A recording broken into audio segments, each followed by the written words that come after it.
Bonjour et bienvenue au JT du siècle. En ce samedi 29 mai, on mande de Rome au New York Herald que l'enquête ouverte à la suite des fusillades qui marquèrent la manifestation nationaliste de mardi a révélé que les gardes tués l'avaient été par leurs propres camarades. L'agitation demeure intense et les dépêches retardées par la censure signalent de violentes manifestations nationalistes, des bagarres et des morts en Italie, à Berlata et en Lombardie. Le mouvement de baisse, loin de se stabiliser, s'accentue et provoque dans le camp de la spéculation non plus de l'inquiétude, mais du désarroi, qui est bien près de la débâcle. Certains essaient bien de l'enrayer, en mettant tout en œuvre, mais ces efforts ne produisent pas l'effet attendu. En France, la vague commence à se faire sentir. Ainsi, le marché des vins à Paris vient d'enregistrer une baisse très sérieuse. Les cuirs de veau ont fléchi de 909 francs 50 à 614 francs les 100 kilos. Ceux de bœuf sont tombés de 350 francs 40 à 264 francs 50.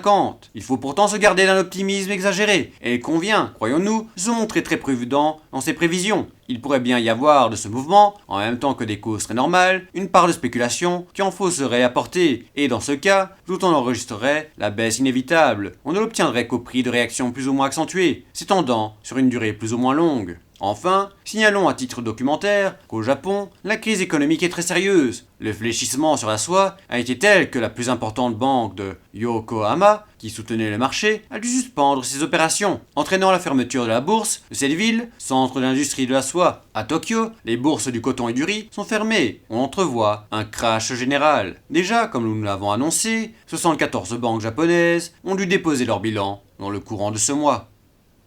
C'était le JT du siècle, l'info de notre histoire.